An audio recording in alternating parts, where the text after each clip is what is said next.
Nampak perhubungannya sangat bahagia, tapi di sebalik tu sebenarnya pasangan adalah kaki pukul. Memang kena angkat kaki jalan lah. Pendengar Era pun pernah ada yang call kita. So ada je yang bagi tahu saya tak tahan dengan situasi waktu berkawan lagi, dah mula start pukul, terpaksa batalkan perkahwinan lah. Dan saya juga ada kenalan yang mana nampak perhubungannya sangat gembira, sangat normal, sangat bahagia, tapi di sebalik tu sebenarnya terpaksa berhadapan dengan situasi yang mana sendiri pun tak jangka kan. Rupanya pasangan adalah kaki pukul. Sebagai wanita, jangan pernah ada orang macam tak apalah, nanti dia okey lah, nanti dia berubah. Jangan pernah ada pemikiran macam tu sebab kita tak tahu. Kalau kita cuba ubah orang, kalau orang tu tak nak berubah pun tak guna juga. Dan kalau duduk stuck dekat dalam situasi perhubungan yang mana anda menjadi mangsa, tolonglah keluar cepat-cepat.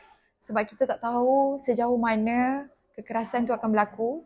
Mungkin mula-mula start dengan cubit je, pukul je, tampar je. Lama-lama dia boleh jadi lebih teruk dan teruk. Jadi sayangi diri anda lebih daripada sayangnya pasangan dan tinggalkan perhubungan yang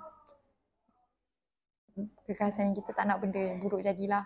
Tapi untuk orang yang mungkin rasa sayang dengan pasangan tu, memang boleh try to work things out lah. Tapi kalau tak boleh memang kena angkat kaki jalan lah. Saya rasa betul je. Tapi of course lumrah sebagai manusia kan, kita nak berpasangan. Tapi saya rasa ini boleh apply pada semua yang mungkin dah lama cari jodoh tapi tak jumpa-jumpa lagi.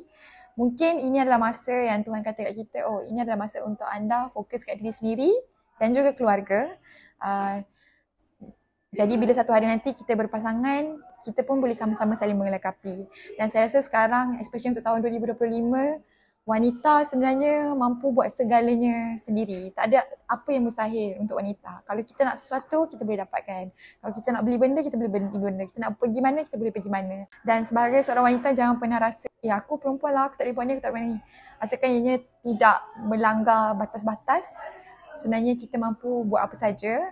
Dan jangan pernah rasa kita ni kecil, kita juga mampu macam orang lain. Saya sekarang ni tengah mengasyarakan Buzz Big Stage setiap hari Ahad jam 11.30 malam. Jadi selepas the main show untuk konsert Big Stage Alpha, akan ada Buzz Big Stage yang mana kita akan ada macam postmortem lah bersama dengan juri, bersama dengan peserta, yang mana kita akan congkir dengan lebih dalam lagi apa yang terjadi sebelum dan selepas daripada persembahan. Sambil tu saya masih lagi macam biasa daripada Isnin sampai Jumaat pukul 8 malam sampai 12.30 malam, Cinggu Era, show saya dekat Era.